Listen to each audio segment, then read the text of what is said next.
आशा करता हूं आप सब बहुत अच्छे होंगे। मेरा नाम है सिद्धांत अग्निहोत्री, स्टडी ग्लोस पे आपका बहुत बहुत स्वागत है। तो दोस्तों, आज हम बात करेंगे इलेक्ट्रिक पावर जनरेशन की। देखिए, मैं इसमें सब कुछ आपको बता दूंगा कि भारत में बिजली कैसे बनती है, ग्रिड क्या होती है, अभी क्या प्रॉब्लम है, क्यों कटौती होती है, एक जगह से कटौती करके दूसरी जगह पे बिजली देना, एक एक चीज, भारत की पावर डिमांड क्या है, सब कुछ मैं क्लियर कर दूंगा। मेरा one of the favourite topic है इलेक्ट्रॉनिक्स और इलेक्ट्रिकल। मेरा एमएससी में भी मेरा सब्जेक्ट था। हालांकि किरचॉफ लॉ मुझे समझ में नहीं है, स्पेशली सेकंड लॉ। मतलब बड़ा मुश्किल होता था मुझे वो करंट की वैल्यू निकालने में क्लॉकवाइज और एंटी क्लॉकवाइज, लेकिन फिर भी अच्छा लगता है मुझे बहुत। मेरा one of the interesting subject है। 12th में तो भाई अगर आपकी साइंस साइड है तो जो पहली बुक होती है वो तो पूरा इलेक्ट्रोमैग्नेटिज्म ही होती है, इलेक्ट्रिसिटी प्लस मैग्नेटिक फील्ड।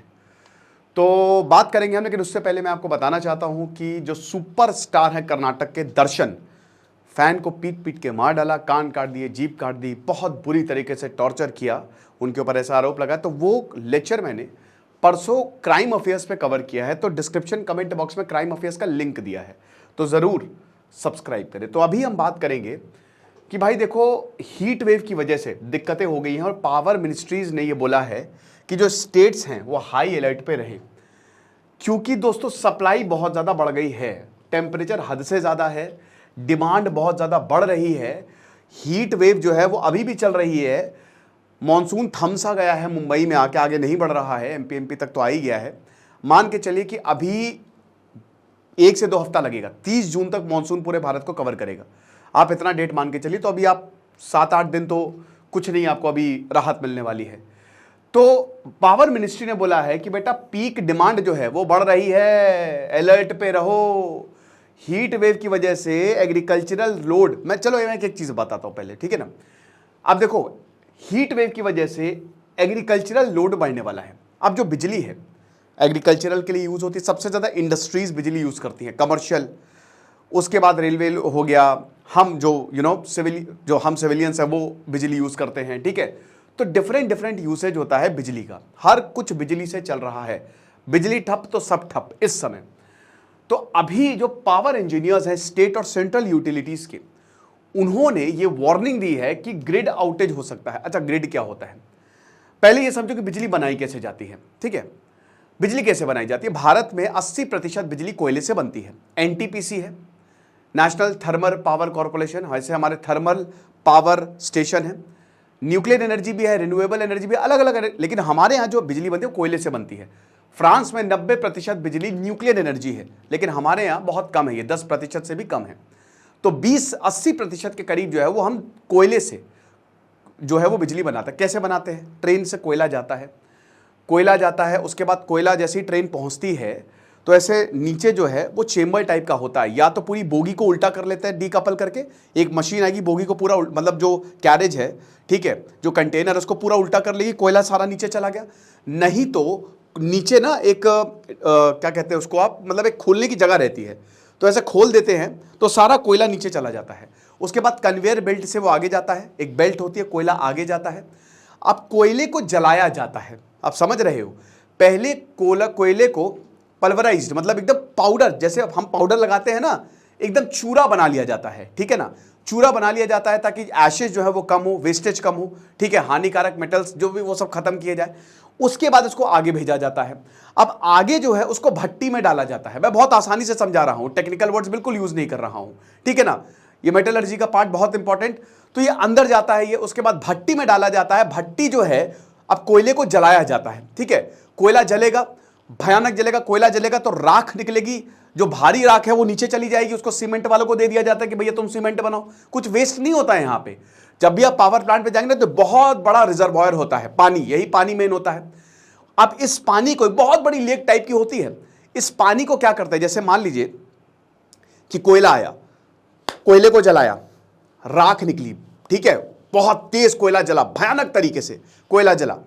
अब ये जब कोयला जला, ऊपर पाइप रहते हैं, ऊपर टैंक रहता है। जैसे मैं क्या करूं कि जैसे ये कमरा जो है, अगर यहां पे खूब कोयला है, जल रहा है, इसके ऊपर वाले फ्लोर में, ठीक है, पानी रहेगा और वो पानी पाइप से आता है, यही रिजर्वायर से पानी को चढ़ाया जाता है।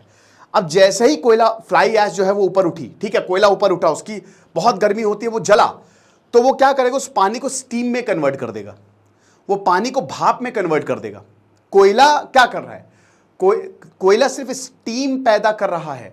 बिजली जनरेट करनी है तो टरबाइन घुमाना है, बस ये कंसेप्ट रहता है। तो कोयला जो है वो स्टीम पैदा कर रहा है, वो पानी को स्टीम में कन्वर्ट कर रहा है, गैसियस फ्लूइड है वो, और उसके बाद वो स्टीम आगे जाती है। अब वो जब आगे जाएगी तो टरबाइन होता है, और टरबाइन आपके घर के जितना बड़ा होता है। जो आपके घर में जनरेटर होता है, जो आपका टुल्लू होता है, वो भी वही काम करता है, टरबाइन घूम रहा है, ठीक है ना। आप उसको बिजली से पावर देते हो, टरबाइन को आपको घुमाना कैसे भी घुमाओ, ठीक है। अब रिन्यूएबल होता है तो आप जैसी सही लगे पानी से घुमा दो, हवा से घुमा दो। नॉन रिन्यूएबल जैसे अभी कोयला है, ठीक है, तो उसमें आप भाप से घुमाते हो, तो भाप से टरबाइन बहुत तेज घूमेगा। अब जब कोई चीज बहुत तेज घूमी तो इलेक्ट्रिक करंट पैदा होगा। अब आगे एक बार electric current, what is magnetic field? Space around a current carrying conductor. जैसे ही करंट पैदा होगा तो अगल बगल मैग्नेटिक फील्ड पैदा हो जाएगी, ठीक है ना। और उसके बाद ये आगे जनरेटर से लगा रहता है, जनरेटर वही टरबाइन होता है, उसमें बहुत तेज बिजली पैदा करेगा। फिर बहुत बड़े बड़े ट्रांसफॉर्मर्स लगे रहते हैं, ठीक है। ये बिजली जो है, ये जो भाप बनी, भाप ने टरबाइन को घुमाया, बिजली पैदा हुई, उसके बाद ट्रांसफॉर्मर से ये आगे भेजा जाता है। स्टेप अप ट्रांसफॉर्मर, जो बिजली पैदा होती है वो कम होती है, लेकिन आपको मतलब बहुत दूर तक भेजना होता है ना, बहुत लंबे डिस्टेंस तक भेजना होता है, तो बड़ी बड़ी ट्रांसमिशन लाइन्स आपने देखी होगी। तो उसके बाद जो स्टेप अप ट्रांसफॉर्मर है तो उसको बढ़ा के बहुत ज्यादा कर देता है, ठीक है। 24 केवी को 220 केवी में कर देगा, ठीक है। तो अब उसके बाद ये बहुत दूर तक जाती हैं। अब ट्रांसमिशन लाइंस जो है वो बिजली को खूब दूर तक ले जाती हैं, और उसके बाद फिर जो पावर लाइंस होती हैं, वो आपके घर में जो खंबे होते हैं ना, खंबे से जो तार होता है वो, वहां पे बिजली आती है, और आपके जो मोहल्ले में ट्रांसफार्मर लगा है, बिजली वहां पे आती है। अब ट्रांसफार्मर जो आपके मोहल्ले में लगा होता है, हर लोकेलिटी में लगा होता है, वो स्टेप डाउन करता है। जो बिजली आती है ना वो बहुत भयानक होती है। आपके घर में जो भी अप्लायंसेज है वो उतनी बिजली को झेल नहीं सकते। अगर उतनी बिजली आ गई तो सब फूक जाएगा, ठीक है ना। तो वो क्या करता है, वोल्टेज को कम करता है, स्टेप डाउन करता है, ठीक है ना। अब स्टेप डाउन करता है और वो फिर बिजली आपके घरों तक पहुंचती है ना। अब ग्रिड की बात है। ग्रिड क्या होती है ये तो आप समझ गए, बिजली बहुत, अभी मैंने शॉर्ट तरीके से इसमें मैंने पूरा हालांकि लेक्चर बनाया हुआ है। अब हम बात करते हैं कि ग्रिड क्या होता है। ग्रिड कुछ एक जाल है। जाल कैसा है, मतलब देखिए, जो बिजली आती है वो अलग अलग पावर स्टेशंस में आती है ना। अब ये पावर स्टेशंस कनेक्टेड है, जैसे भारत में वन ग्रिड वन नेशन चलता है ना, मतलब एक ग्रिड। जैसे मान लीजिए कि अभी दुर्गापुर में बिजली आ रही है, आप उसी ग्रिड से आप कहीं पर भी बिजली दे सकते हो। आप झारखंड में दे सकते हो, आप गोवा में दे सकते हो, आप यूपी में दे सकते हो, आप राजस्थान में दे सकते हो। एक ग्रिड से भारत के जितने भी पावर स्टेशंस है ना, वो एक दूसरे से कनेक्टेड रहते हैं, तो इसीलिए बिजली की प्रॉब्लम नहीं होती। लेकिन इसमें दिक्कत क्या है, एक ग्रिड फेल हुई तो सब गए। अब ग्रिड फेल का मतलब क्या है? ग्रिड फेल का मतलब यह है, ध्यान से समझिएगा। ग्रिड, आपने सुना होगा ग्रिड फेल हो। ग्रिड फेल का मतलब यह होता है कि जैसे अभी क्या है, डिमांड और सप्लाई होती है। जहां पे डिमांड और सप्लाई का मिसमैच होगा, आपकी ग्रिड फेल होगी। देखो, अल्टरनेटिंग करंट आता है, थैंक्स टू हमारे टेस्ला साहब, और एक होता है direct current, thanks to Thomas Edison साहब। डायरेक्ट करंट ऐसे होता है, इसकी फ्रीक्वेंसी 0 होती है, आपके जितने भी इलेक्ट्रॉनिक डिवाइसेस है वो डीसी पे चलते हैं। अल्टरनेटिंग करंट जो है वो बड़ा होता है, 50 हर्ट्ज इसकी जो है वो फ्रीक्वेंसी होती है। 50 हर्ट्ज का फ्रीक्वेंसी का मतलब क्या है, what is definition of frequency? का नंबर ऑफ वाइब्रेशंस पर सेकंड, एक सेकंड में कितनी बार वाइब्रेट करेगा। तो यहां पे टरबाइन है तो एक सेकंड में वो कितनी बार घूमेगा, 50 बार घूम रहा है, 100 बार घूम रहा है, 100 हर्ट्ज होगी, 50 हर्ट्ज होगी, एग्जांपल के तौर पे बता रहा हूं, ठीक है ना। तो कितनी बार घूम रहा है वो, ठीक है, एक सेकंड में। तो अब बस आप इतना समझो। अब क्या होता है कि जैसे ये फ्रीक्वेंसी फिक्स्ड होती है, राइट। मान लो कि जैसे 50 हर्ट्ज है, अब अगर डिमांड जो है वो एकदम से ज्यादा होगी और सप्लाई उतनी है, अब देखो क्या होता है कि जैसे एक फिक्स्ड फ्रीक्वेंसी पे उसको सेट किया जाता है, लेकिन अगर एकदम से डिमांड ज्यादा होगी तो ये फ्रीक्वेंसी डिस्टर्ब होगी, फ्रीक्वेंसी बदलेगी। अभी यही हो रहा है भारत में इस समय, पीक डिमांड बहुत ज्यादा है। कई बार क्या होता है ना, जैसे गांव, जैसे जो दो, एक एसेंशियल एक नॉन एसेंशियल एरिया होता है। एसेंशियल एरिया जहां पे बिजली चाहिए, जैसे मुंबई में कभी बिजली नहीं जाती है, दिल्ली में कभी बिजली नहीं जाती है, वो एसेंशियल एरिया है। जब यहां पे डिमांड ज्यादा होगी तो नॉन एसेंशियल एरिया, जैसे जो गांव में, इसलिए कहते हैं गांव में बहुत बिजली काट देते हैं, क्योंकि वो नॉन एसेंशियल है। सबसे पहले हमको इंपॉर्टेंट चीज को बचाना है, एयरपोर्ट हो गया, रेलवेज हो गया, उनको बचाना है। तो वहां से बिजली काट के हम उस डिमांड को पूरा करते हैं। एक जगह से कटौती करके दूसरी जगह पे बिजली दी जाती है। साथ ही साथ रात में आपने देखा होगा कि बिजली इतनी नहीं जाती है, क्योंकि रात में मौसम ठंडा हो जाता है, तो डिमांड जो है वो उतनी ज्यादा रहती नहीं है, समझ रहे हो, तो वो मेंटेन रहता है। लेकिन जब दोपहर में डिमांड बहुत ज्यादा रहती है तो ही बिजली कटती है। तो इस डिमांड को पूरा करने के लिए एक जगह से बिजली काटो, दूसरी जगह से। फिर जब पीक डिमांड बहुत ज़्यादा हो जाएगी तो हमने तो एक पर्टिकुलर उस पर फ्रीक्वेंसी सेट करके रखी हुई है, थोड़ा बहुत वेरिएशन चलता है, लेकिन 49.5 या 50.5 से ऊपर चला गया, ठीक है, तो फिर मिसमैच हो जाएगा, और जहां पे मिसमैच हुआ ग्रिड फेल हो जाएगी, और एक ग्रिड फेल हुई तो फिर वो पावर आउटेज, समझ रहे हो, वो गई, बिजली गई। तो इसी को कहते हैं ग्रिड फेलियर। तो यही यहां पे बोला गया है कि जो grid outage, potential grid outage, जैसे पंजाब में डिमांड बहुत ज्यादा है, तो अगर यहां पे ग्रिड गई, 5 भारत में ग्रिड है, नॉर्थ में, मतलब ग्रिड सिस्टम को 5 पार्ट्स में बांटा है, नॉर्दर्न, वेस्टर्न, मतलब वेस्टर्न, ईस्टर्न, नॉर्थ ईस्टर्न और सदर्न, ठीक है, तो ये नॉर्दर्न में आएगा। तो नॉर्दर्न ग्रिड अगर फेल हुई तो ये नेशनल ग्रिड को ये अफेक्ट कर सकता है। आप समझ रहे हो। तो नॉर्दर्न रीजन जो है उसने इस समय रिकॉर्ड डिमांड जो है, क्योंकि बहुत ज्यादा गर्मी लग रही है, पीक डिमांड 89 गीगावाट, मेगावाट भी नहीं, 10 to the power 6, 10 to the power 9, तो इतना ज्यादा जो है ये जो है वो पहुंच गई है। अब ये जो डिमांड है दैट वाज मेट, इस डिमांड को मीट कर लिया गया है, लेकिन जो पावर कट्स जैसे लखनऊ और मेरठ है वहां पे करके, ऐसा ही मैंने बताया ना कि पावर कट, डिमांड बहुत ज्यादा है, जैसे कहीं पे नॉर्थ में, जैसे अब पंजाब में डिमांड बहुत ज्यादा है, भयानक डिमांड है, तो अब बिजली तो उतनी ही है, एक जगह पे कट करो दूसरी जगह पे जाओ। ये बात वही हो गई कि जैसे मान लीजिए कि आपके घर में खाना बहुत आ रहा है, लेकिन अब खाना है आपके यहां, बगल में खाने की किल्लत हो गई है, तो आप कैसे खाना उठा के बगल वाले क्या देंगे, तो आपके अभी तो शॉर्टेज होगी ना खाने की, तो लखनऊ और मेरठ की बिजली काट के दूसरों को दी जा रही है। लेकिन इसमें क्या करें, आप कुछ नहीं कर सकते। भारत में वन ग्रिड वन नेशन है, तो वही कह रहे कि हर ग्रिड, मतलब सब कुछ एक दूसरे से कनेक्टेड है। तो Delhi international airport voltage spike हमको देखने को मिला, ये ट्रिप कर जाता है। ट्रिपिंग समझते हो क्या होता है, वही कि जब बहुत ज्यादा पीक डिमांड आ जाती है तो एक पर्टिकुलर पे फ्रीक्वेंसी सेट है, ज्यादा हुई तो वो ट्रिप कर जाएगा, अगर ट्रिप नहीं करेगा तो सब फूक जाएगा, समझ रहे हो, जहां पे उतनी बिजली जा रही सब फूक जाएगा, तो ट्रिप कर जाता है। जैसे आपके में एमसीवी लगा होगा, बहुत ज्यादा वोल्टेज है तो सट से एमसीवी नीचे गिरेगा, तो आपकी सप्लाई कट जाती है वहीं से ही। तो 765 केवी, किलो वोल्ट, ठीक है ना, 10 टू द पावर 3 किलो, 10 टू द पावर 6 मेगा और 10 टू द पावर 9 गीगा। तो डोमेस्टिक कंजम्पशन में, लोड में हमको सर्ज देखने को मिला है नॉर्दर्न पार्ट में, भयानक। तो जितने भी यूटिलिटीज हैं उनको बोला कि भाई देखिए हाई अलर्ट पे रहे, ठीक है, स्टेट ऑफ हाई अलर्ट पे रहे, और देखिए जो फोर्स्ड आउटेज ऑफ इक्विपमेंट है इसको मिनिमाइज करें।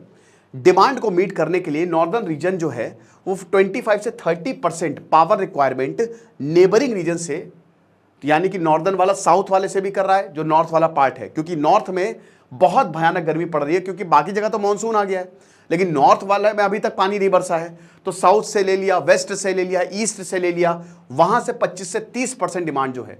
अब देखिए मैं हमेशा बोलता हूं कि सोलर पैनल लगवाओ, सोलर पैनल लगवाओ यार, चाहे जो भी हो जाए, कोशिश करो, ठीक है। अब तो सरकार ने इस पर स्कीम भी निकाल दी है, सोलर पैनल से तो आपका बिजली का बिल बहुत कम हो जाएगा। मालूम है इनिशियल खर्चा आता है, लेकिन अगर आप अफोर्ड कर सकते हो तो लगवा लो। इससे क्या होगा ना कि आपका आसानी से पूरी घर की बिजली चलेगी, बिजली बच भी जाएगी, सरकार सब्सिडी भी देगी, और अगर आप बिजली कम यूज करोगे तो लोड जो है वो कम पड़ेगा। सोलर पैनल बहुत इफेक्टिव होते हैं, ठीक है ना। अगर आप थर्मल की बात करो तो आप देख सकते हो ये 20, 21, 22 और 23 हम 24 में हैं। अब रिन्यूएबल्स देखिए, थर्मल जो है वो यहाँ पे ही है, ठीक है, 6168 स्टेट वाइज कैपेसिटी की बात करें मेगावाट, इतना एडिशन हुआ है, और रिन्यूएबल में 18485, तो 64232 और 23 ये आपका रिन्यूएबल का हो गया। टोटल की बात करो 23804, इतने मेगावाट का एडिशन हुआ है, ठीक है ना। यानी कि देखिए बिजली बनती रहती, बिजली को हम स्टोर करते हैं और उसके बाद बिजली को भेजते हैं। अच्छी बात है। जैसे मुझे कभी कभी डर लगता है, मैं सच में कभी कभी सुबह रात में सोता हूँ ना तो सोचता हूँ कि यार हमारे यहाँ बिजली ठीक ठाक बन रही है ना, क्योंकि इतनी ज़्यादा पावर डिमांड आ रही है, इतनी पॉपुलेशन है, हम डिमांड मीट तो कर जाएंगे ना। कभी कभी सोचता हूँ, लेकिन कोई दिक्कत नहीं है, हम डिमांड जो है वो मीट कर लेते हैं। फिर उसके बाद यही, जैसा कि ये तो मैं आपको बता ही चुका हूँ कि डिमांड सप्लाई का मिसमैच भारत के पावर मार्केट में, क्योंकि इसमें जो नई कैपेसिटी जो एडिशन है बहुत तेज़ी से नहीं हो रहा है। जितनी तेज़ी से आपकी डिमांड बढ़ रही है उतनी तेज़ी से आपका एडिशन जो है वो नहीं हो रहा है, ठीक है ना। आपके पास लिमिटेड ऑप्शन है, कोयला ही आपके पास ऑप्शन है, रिन्यूएबल आपके पास ऑप्शन है, और ज़्यादा कुछ है नहीं। अब जैसे अगर आप रिन्यूएबल एनर्जी भी देखो तो सोलर पैनल्स हैं, वो भी तभी काम करेंगे जब सूरज निकलेगा, बारिश आ गई है, ठीक है, तो वहाँ पे दिक्कत होगी। टेम्परेचर जो है वो बहुत ज़्यादा बढ़ते जा रहे हैं। 2050 में भारत में 100 करोड़ के करीब एसी होंगे। हर घर में एसी लगेगा, और अगर इतना एसी लगेगा तो आप समझ लीजिए कि डिमांड कितनी ज़्यादा होने वाली है। अभी 10 से 15 करोड़ एसी लगे हुए हैं, 10% लोगों के यहाँ अभी एसी है, अभी बहुत ज़्यादा नहीं है। अब रिन्यूएबल्स की बात करें तो इलेक्ट्रिसिटी कब जनरेट होगी भाई? जब हवा चलेगी, विंड मिल, जब पानी आएगा भैया हाइड्रो इलेक्ट्रिसिटी, जब सूरज चमकेगा, है ना, तभी होगा। ये सालों साल तो होगा नहीं, गर्मियों में होगा, फिर बारिश में नहीं होगा, आपके जाड़े में नहीं होगा। लेकिन फॉलो के साथ आप कह रहे सोलर पैनल को लगवाओ, सोलर पैनल, क्योंकि तुम्हारी गर्मी बच जाएगी। मेन बिजली की दिक्कत गर्मियों में ही होती है और बारिश में होती है। तो अगर तुम्हारी गर्मी और बिजली बचती बहुत एक्स्ट्रा रहती है, तो बिजली तुम्हारी गर्मियों में मीट कर रही है तो कमाल हो जाएगा, ठीक है ना। तो रिन्यूएबल एनर्जी जो है वो इंस्टॉल्ड जनरेशन का एक बहुत ही इंपॉर्टेंट पार्ट है। Grid must rely on the thermal और nuclear power for base load capacity until viable storage solutions are developed.